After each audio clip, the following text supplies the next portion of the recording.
Jornal do Brasil. Você por dentro da notícia. Aconteceu. É notícia. É Jornal do Brasil. Sejam todos bem-vindos. Hoje, terça-feira, dia 27 de fevereiro de 2018. Estamos chegando em mais uma edição do Jornal do Brasil.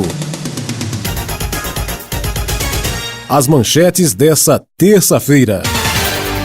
Mercado financeiro reduz projeção de inflação de 3,81% para 3,73%. Polícia Federal faz operação para apurar irregularidades em obras na Fonte Nova. Jungmann será o novo ministro da Segurança Pública. General Luna vai para a defesa. Eleições 2018.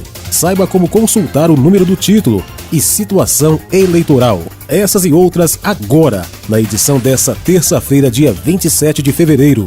No Jornal do Brasil, que está começando agora. Você está ouvindo Jornal do Brasil. O presidente Michel Temer escolheu o ministro Raul Jungmann para assumir o novo Ministério da Segurança Pública. Segundo o coluna do Estadão, a decisão foi tomada no domingo, dia 25, e o anúncio foi feito ontem, segunda-feira, dia 26. O ministério será criado por medida provisória. No lugar de Jungmann, na defesa, assume o general Joaquim Silva e Luna, atual secretário-geral da pasta. Ele foi chefe do Estado-Maior do Exército e é general do Exército da Reserva. O nome do ministro sempre foi o preferido do governo para a nova pasta, que será responsável pela Polícia Civil, Polícia Rodoviária Federal, Departamento Penitenciário Nacional e Secretaria de Segurança Pública, hoje vinculadas ao Ministério da Justiça. O ministério é mais uma medida do governo dentro do pacote para reforçar a segurança pública. A primeira foi a intervenção na segurança do Rio de Janeiro, informação também revelada pela coluna. O presidente se reuniu no domingo com Jungmann no Palácio do Jaburu, além dos ministros Eliseu Padilha, da Casa Civil, Moreira Franco, Secretaria de Governo, Sérgio Etchegoyen, GSI, e o deputado Darcísio Peronde, do MDB Rio Grande do Sul, vice-líder do governo. Um tremor de terra ocorreu no final da noite de sábado, dia 24, na região de Franca, próximo ao Rio Grande, envolvendo os municípios de Pedregulho, na região do Estreito, Rifaína e a cidade de Sacramento. O atípico abalo sísmico na região foi confirmado pelo Centro de Sismologia da USP, Universidade de São Paulo. O evento ocorreu às 23 horas 26 minutos e 2 segundos na noite de sábado, dia 24, e não foram registrados prejuízos materiais em nenhuma das regiões, assim como pessoas feridas em razão do fenômeno da natureza. O Observatório Sismológico da Universidade de São Paulo, USP, informou ter registrado um abalo de 3,0 graus na escala Richter. Testemunhas da usina de Estreito e Rifaína e em Sacramento narraram ter sentido um abalo sísmico e relataram parecer um tremor, atingindo principalmente janelas e móveis. Os tremores de terra na região que margeia o Rio Grande entre Passos, Ibiraci, Pedregulho, Rifaína e Sacramento seriam consequência de uma falha geológica cujas dimensões ainda não foi identificada. Rifaína está na divisa entre São Paulo e Minas Gerais e tem uma das praias de rio mais famosas do estado. O balneário é frequentado por pessoas de diversas regiões. Você está ouvindo Jornal do Brasil. E uma boa notícia, o mercado de chocolate começou a temporada de contratações temporárias para alcançar as vendas na Páscoa. Pelo menos 4 das maiores empresas estão com as vagas em aberto em lojas e pontos de venda. Nestlé, Cacau Show, Grupo CRM, Brasil Cacau e Copenhagen e Mondelez Brasil somam juntas 18,7 mil vagas no país. Apesar de nem todas elas revelarem o volume de oportunidades destinadas para a Bahia, o grupo CRM e na Mondelez Brasil são 261 novos postos em aberto no estado. No geral, o período de atuação desses profissionais admitidos começa ao longo de março e segue até o domingo de Páscoa. Brasileiros que moram fora por razões como estudo ou trabalho devem comunicar à Receita Federal até o próximo dia 28. É obrigatório apresentar a comunicação de saída temporária ou definitiva do país. O contribuinte que deixou o Brasil de forma permanente ou ficou ausente pelo menos 12 meses seguidos. A comunicação é necessária para a entrega da declaração de ajuste anual do Imposto de Renda à Pessoa Física. Caso a saída tenha sido definitiva, o prazo para enviar a receita começa na data em que o contribuinte deixou o país. No caso de saída temporária, A comunicação deve ser feita a partir do dia seguinte ao que se completou um ano de ausência, quando o contribuinte se torna não residente. Você está ouvindo Jornal do Brasil. O cantor gospel Alex Eduardo Félix, conhecido como Coruja, foi preso durante um evento religioso em uma igreja em Campinas, no estado de São Paulo, na noite do último sábado, dia 25. As informações é do portal G1. De acordo com o Batalhão de Polícia Militar do Interior, foi cumprido o mandado de prisão por tráfico de drogas contra o cantor, com pena prevista de 5 anos em regime fechado. Ele também tinha antecedentes por roubo. A prisão ocorreu na própria Igreja Pentecostal Missionária Livre, após denúncia de que Coruja se apresentaria no evento e era procurado pela Justiça. Ele foi conduzido à 2ª Delegacia Seccional da cidade, onde permanece preso. Eleições. O necessário para a consulta do título de eleitor e a situação eleitoral é saber o nome completo, a data de nascimento e o nome completo da mãe. O eleitor que souber qual o seu local de votação tem como votar sem registro em mãos, precisando ter consigo apenas algum documento oficial com foto. Em relação à consulta do número do título de eleitor, através do site do Tribunal Superior Eleitoral TSE, o eleitor tem acesso ao mecanismo que permite a consulta aos números do título, da zona eleitoral e do endereço da sessão de votação, sendo preciso somente adicionar as informações, nome completo, data de nascimento e o nome da mãe, em relação à situação do eleitor, para saber se o título está ou não regular. A consulta também acontece pelo site, ao completar os campos com o número do título, nome completo e a data de nascimento. Você está ouvindo Jornal do Brasil. A Receita Federal vai exigir mais informações sobre os bens dos contribuintes no próximo ano. Além disso, será preciso informar o CPF de dependentes de qualquer idade. Em novembro do ano passado, a Receita Federal publicou uma instrução normativa que trata do cadastro de pessoas físicas, CPF. Por essa norma, os contribuintes que desejarem incluir seus dependentes na declaração do Imposto de Renda de 2018 deverão fazer a inscrição do CPF, caso tenha a partir de 8 anos. Até então, a obrigatoriedade valia somente para dependentes com 12 ou mais. A partir de 2019, a obrigação é para qualquer idade. No caso dos bens, neste ano serão incluídos campos para as informações complementares, mas o preenchimento não será obrigatório. No próximo ano, será obrigatório prestar essas informações. O Supervisor Nacional do Imposto de Renda, auditor fiscal Joaquim Adir, orienta aos contribuintes a preencherem todos os campos na declaração a ser enviada neste ano, para facilitar a importação dos dados em 2019.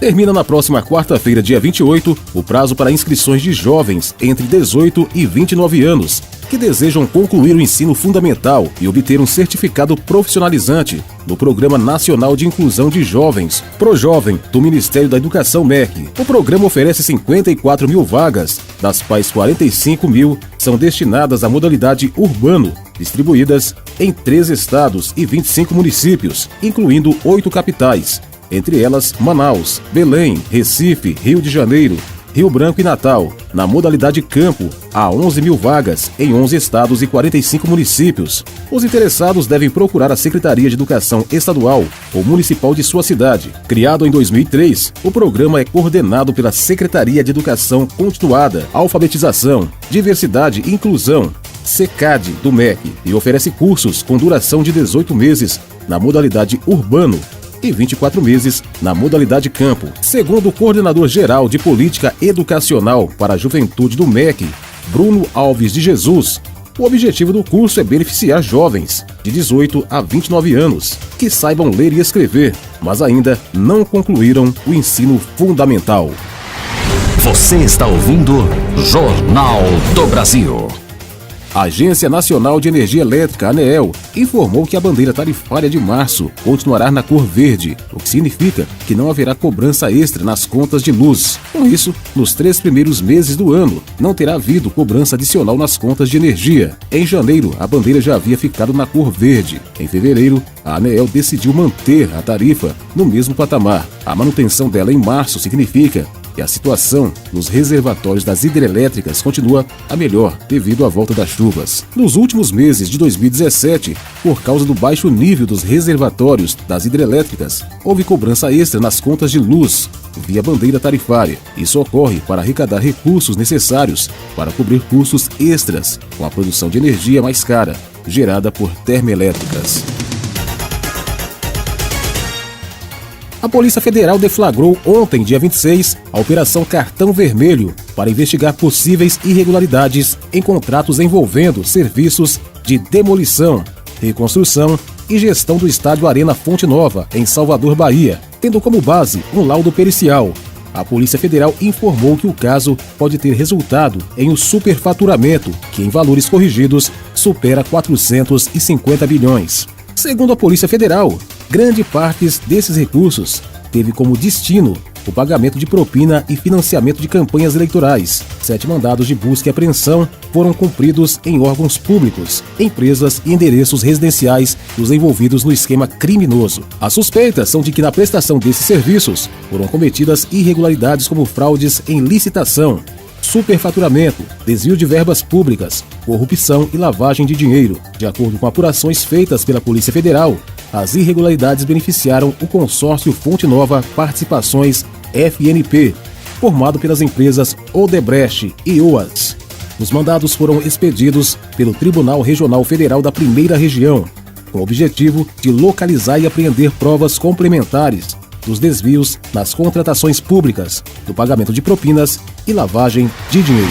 Você está ouvindo Jornal do Brasil. O mercado financeiro reduziu pela 4ª semana seguida a estimativa para a inflação este ano. A expectativa do mercado para Índice Nacional de Preços ao Consumidor Amplo, IPCA, agora passou de 3,81% para 3,73%, de acordo com o Boletim Focus, publicação semanal do Banco Central, sobre os principais indicadores econômicos. O boletim é divulgado às segundas-feiras em Brasília. A projeção segue abaixo do centro da meta de 4,5%, mas acima do limite inferior de 3%. Para 2019, a estimativa para inflação contínua no centro da meta é de 4,25%. Essa projeção é mantida há 46 semanas consecutivas. Para alcançar a meta, o Banco Central usa como principal instrumento a taxa básica de juros, a Selic, atualmente em 6,75% ao ano.